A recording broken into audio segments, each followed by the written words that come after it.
Alors, cette seconde séance, au fond, des universitaires, des chercheurs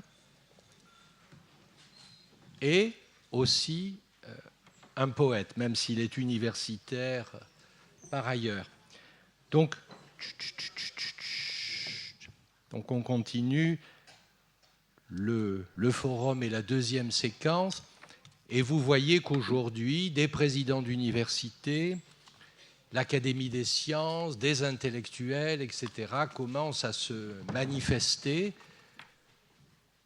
ou continuent à se manifester, mais peut-être de façon plus visible, pour faire entendre combien les valeurs promues dans le champ du savoir, qui n'est pas tout rose, on ne va pas dire que l'université c'est formidable, bien entendu, mais que néanmoins les valeurs qui sont promues par les enseignants dans leurs cours sont incompatibles avec l'idéologie lepéniste.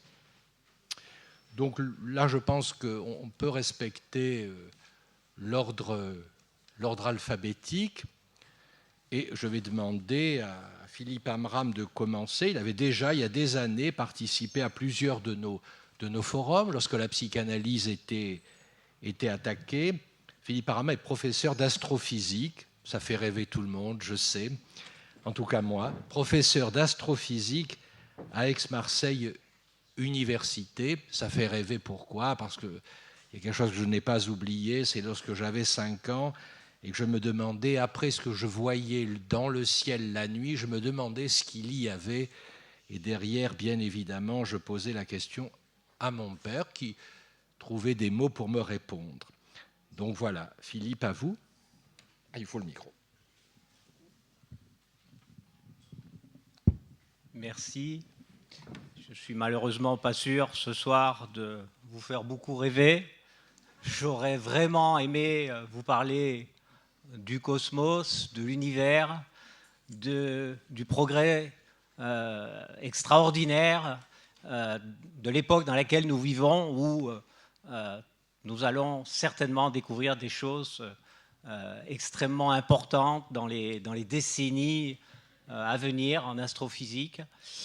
Bien sûr, j'aurais préféré vous parler de ça, mais bien entendu, pour que ces choses se passent, il faut que les conditions soient réunies, et c'est évidemment la raison de ma présence ici ce soir. Donc mon propos liminaire s'adresse aux abstentionnistes qui détiennent les clés de l'élection. On peut prédire les résultats du scrutin en tenant compte de l'abstention différentielle si un camp est plus touché par l'autre que l'autre par l'abstentionniste. Par exemple, avec 42% d'intention de vote pour Marine Le Pen, soit 58% d'intention de vote pour Emmanuel Macron, Marine Le Pen serait élue si la participation pour Marine Le Pen était de 90%, et celle pour Emmanuel Macron inférieure à 65%. Donc je vais répéter ces chiffres parce qu'ils me semblent importants et très simples à comprendre. Je vais même vous détailler le raisonnement. Donc 42% d'intention de vote multiplié par 90% de votants pour Marine Le Pen, 58% d'intention de vote pour Emmanuel Macron, avec seulement 65% de votants. Eh bien, une règle de 3 tout à fait basique conduit au résultat surprenant selon lequel Marine Le Pen est élue. 65%. 65%. Une participation inférieure à 65%. Alors vous pouvez me dire que j'exagère, avec 90% de participation de vote pour les sympathisants de Marine Le Pen. Prenons une hypothèse plus basse, 85%, toujours avec 42% d'intention de vote. 42% d'intention de vote avec 85% de sympathisants. Eh bien, Emmanuel Macron, toujours avec 58% d'intention de vote, avec moins de 61% d'intention de vote, eh bien, dans ce schéma à nouveau, Marine Le Pen est élue. 85% d'intention de vote au Front National, 65% d'intention de vote du côté de Macron. On est dans une situation qui est très critique, et ce n'est pas une opinion, ce sont les mathématiques. Conclusion, restons mobilisés, Marine Le Pen peut encore gagner. Même si la politique que défend Emmanuel Macron ne constitue pas votre tasse de thé, et même si vous vous apprêtez à la combattre politiquement, pour éviter que Marine Le Pen n'accède au pouvoir, le choix est dramatiquement simple. Il faut voter Emmanuel Macron. Pour paraphraser Benoît Hamon, au lendemain du premier tour, il n'y a pas à hésiter entre une ennemie de la République et un adversaire politique. Le temps du vote n'est plus celui des états d'âme et des tergiversations, c'est celui de l'action. Même si aucun des deux programmes ne vous convient, avec quel président de la République pensez-vous qu'il sera plus facile de manifester votre désapprobation? Ceux qui pensent qu'une dictature Le Pen, qui s'établirait graduellement, pourrait être renversée par des révoltes populaires se leurrent. Aucune dictature depuis 1850 ne fut renversée par de telles révoltes. Il avait fallu attendre 1995 pour que Jacques Chirac, président de la République, reconnaisse la faute de l'État français dans la déportation des Juifs durant la Seconde Guerre mondiale sous l'occupation allemande. Les premiers ministres Lionel Jospin, Jean-Pierre Raffarin et les présidents Nicolas Sarkozy et François Hollande ont confirmé qu'il s'agissait d'un crime commis en France par la France. En affirmant le dimanche 9 avril dernier que la France n'était pas responsable du Veldiv, Marine Le Pen a estimé utile de rouvrir cette plaie béante pour briser, de facto, le consensus national sur l'un des épisodes les plus douloureux de l'histoire de France.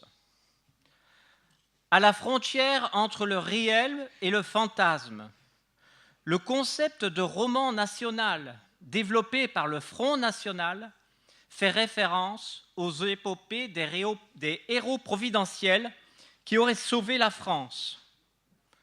Ce roman a pour objectif de construire un imaginaire national fédérateur de l'unité de la nation, en omettant les événements moins glorieux qui noircissent le tableau.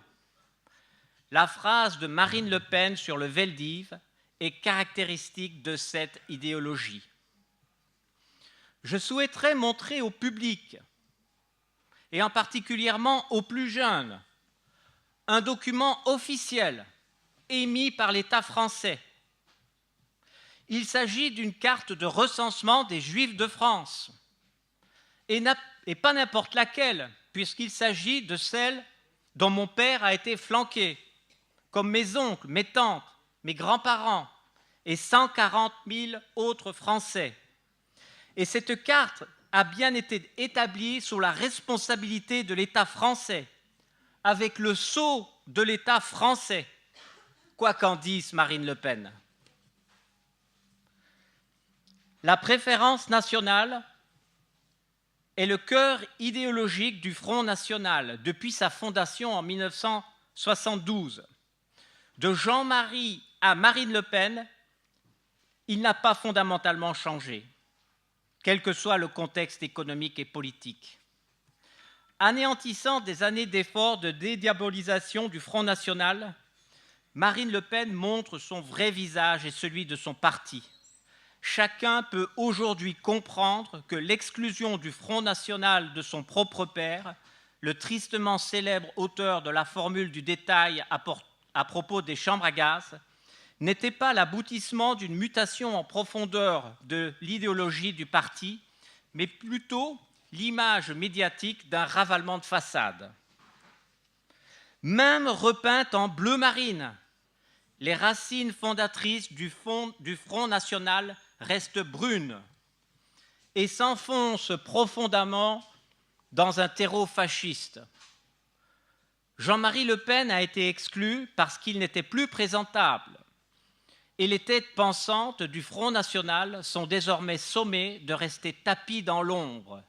Mais attention, comme il l'a été déjà signalé, elles ressortiront comme celles de l'hydre de Lerne si la République perd la protection d'Héraclès. Ce n'est pas en promouvant la xénophobie, le racisme et l'exclusion que l'on construira une France solidaire et une situation meilleure pour les plus démunis. D'autre part, la préférence nationale est un leurre économique. Il y a environ 200 000 étrangers en France sur une population de 67 millions de Français. Appliquer la préférence nationale sur 0,3% de la population, si je compte bien, n'apportera pratiquement aucune modification financière ni aucun emploi pour les chômeurs dits français. Pour être économiquement opérant, le critère de préférence nationale devrait alors s'étendre à certaines catégories de Français. Les naturalisés de fraîche date, les binationaux, etc., etc. Rappelons que Jean-Marie Le Pen déclara naguère « Nous reverrons toutes les naturalisations depuis 1920 et même le statut national de tous les Français par droit du sol et non par droit du sang ». Le projet éducatif du Front National vise à remettre en cause la cohésion sociale et à renforcer les déterminismes. La fin du collège unique signifie que les élèves n'auront plus de socle de référence commune à la fin de la scolarité obligatoire. Derrière la défense de la liberté de scolariser ses enfants dans des établissements hors contrat, c'est bien de promotion de l'entre-soi qu'il s'agit. Le formatage des esprits via des programmes d'enseignement anachroniques, la sélection et l'orientation précoce des élèves complètent le projet pédagogique du Front National. Les universités sont le lieu de création, de développement et d'acquisition des savoirs, ce qui suppose liberté de pensée et d'expression, à l'opposé du projet de société du Front National. Les universités ont toujours été et sont toujours l'un des premiers lieux de la remise en cause de l'oppression politique. Le programme du Front National repose sur la fermeture de la France au monde, le rejet de l'Europe et une construction intellectuelle opposée aux méthodes universitaires. Le projet de société du Front National est à l'opposé de la nature même de la recherche qui anime les enseignants-chercheurs. Indépendamment de l'impact délétère que cela aurait sur le plan géostratégique, sur le plan culturel, sur notre économie, en particulier sur le revenu des plus modestes, quitter l'Europe est un non-sens pour les universitaires. Depuis leur naissance au Moyen-Âge, les étudiants suivent des cours dans des universités européennes et leurs professeurs parcourent l'Europe. Quitter l'Europe, c'est mettre fin au programme européen Erasmus, appelé ainsi en l'honneur du philosophe Erasme, figure emblématique de la culture européenne. 30 ans après son lancement, ce programme d'échange d'étudiants et d'enseignement est l'une des plus grandes réussites de l'Union européenne. Un nombre croissant d'étudiants partent dans un autre pays en formation et en stage et reviennent riches de compétences nouvelles, de rencontres et d'ouverture sur le monde. La France ne peut pas s'enfermer dans ses frontières. Elle constitue une destination attractive pour les doctorants étrangers. Plus de 40% des doctorants sont d'origine étrangère, ce qui constitue un atout pour notre rayonnement tant scientifique que culturel. À l'inverse, nos jeunes docteurs partent à l'étranger pour développer leur expérience au-delà de nos frontières. La loi Fioraso prévoit la possibilité de proposer certains enseignements dans une langue étrangère pour tenir compte de l'ouverture à l'international de certaines formations.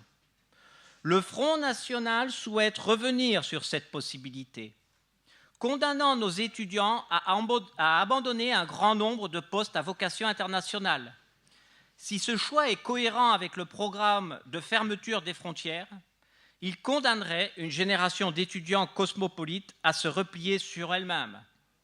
D'autre part, il est une autre réalité intangible.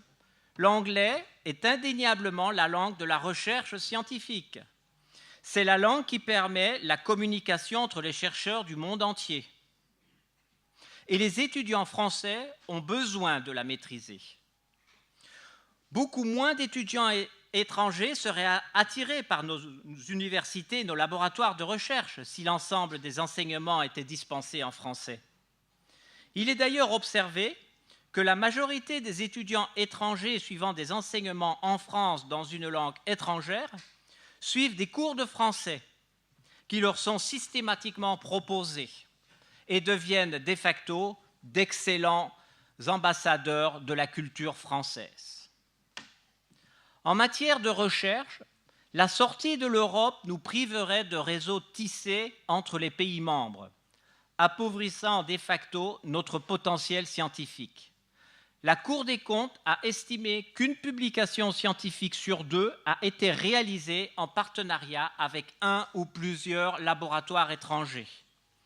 S'il est un domaine où la recherche scientifique est bien européenne et internationale, c'est bien l'astrophysique. Aucun pays européen n'a la capacité de développer et de mener à bien des grandes missions d'observation pour étudier le cosmos.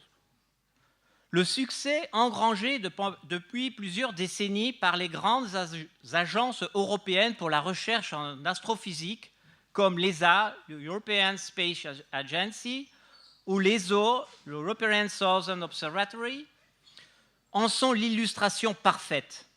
Les projets les plus ambitieux se déclinent d'ailleurs sur une échelle mondiale, non seulement pour être en capacité de collecter les fonds nécessaires à leur réalisation, mais aussi pour bénéficier des fantastiques émulations que ces collaborations internationales produisent.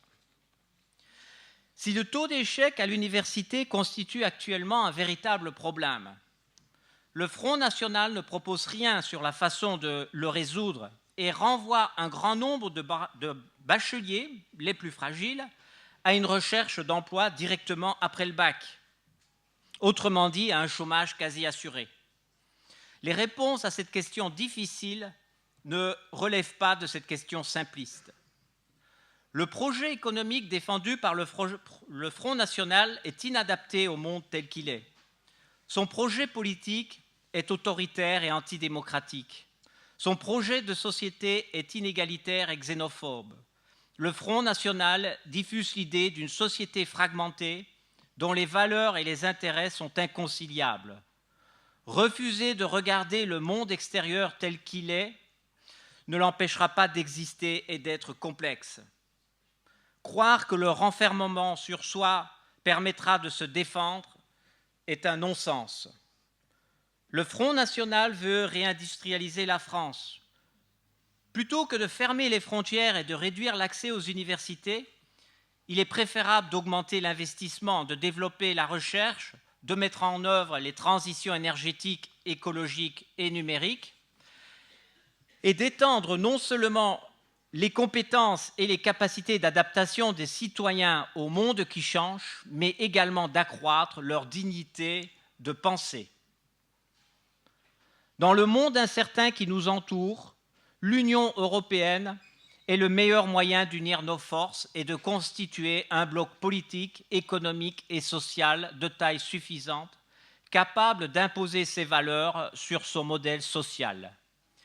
Imaginer que la France peut seule peser sur des pays comme les États-Unis ou la Chine est absurde. Enfin, je terminerai en mentionnant le mouvement Marche pour les sciences initiée aux États-Unis en réponse aux multiples positions anti-science du nouveau président Trump. Ce mouvement a pour objectif de défendre l'indépendance et la liberté de la recherche scientifique. Aux États-Unis comme en France, les grandes questions scientifiques sont trop peu présentes dans le débat public. Pire, certains discours politiques sont construits sur des affirmations idéologiques, voire des contre-vérités scientifiques. Les partisans d'un discours rationnel sont devenus inaudibles. Les mensonges scientifiques sont devenus des faits alternatifs, alternative facts. Rien n'est plus proche du vrai que le faux, disait Albert Einstein.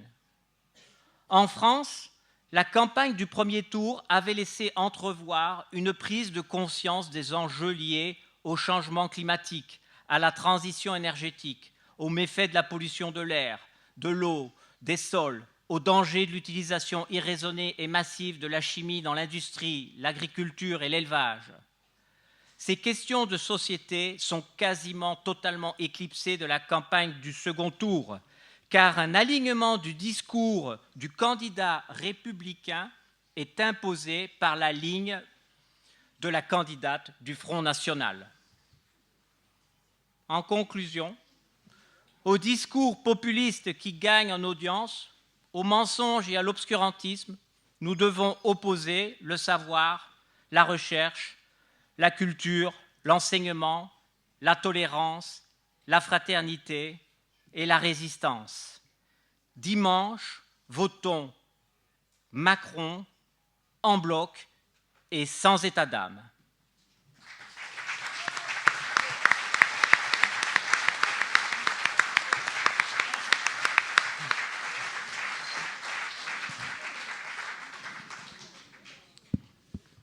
Donc je remercie Philippe Amram de ce plaidoyer articulé sur sa pratique de la recherche. Alors il y a juste une question qu'il va falloir que je résolve avec vous.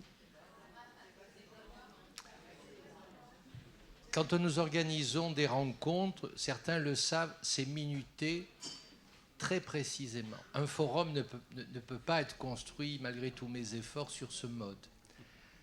Alors, la retransmission en direct du débat commence à 21h, c'est-à-dire dans 6-7 minutes. Ça dure jusqu'à 21h20. 22h20. Ah, je tiens à dire que la personne qui a rédigé le programme a fait un lapsus révélateur de son souhait. Vous vérifiez, Mauve, hein, 21h, 21h20, c'était son espoir. Bon, ça sera 22h20. Alors.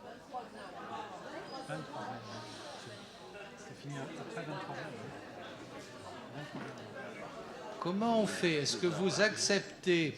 Non, mais on discute, je suis désolé. D'habitude, bon, qu'est-ce qu'on fait? On accepte de prendre le débat un peu en cours. On ferait simplement la séquence 2. Vous voulez voir le débat?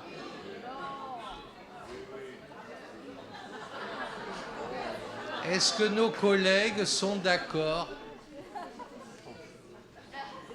pour intervenir après ou pas?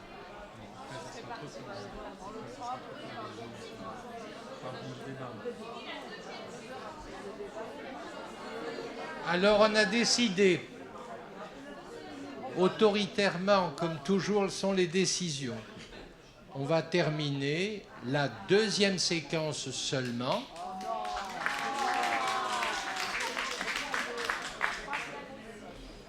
Et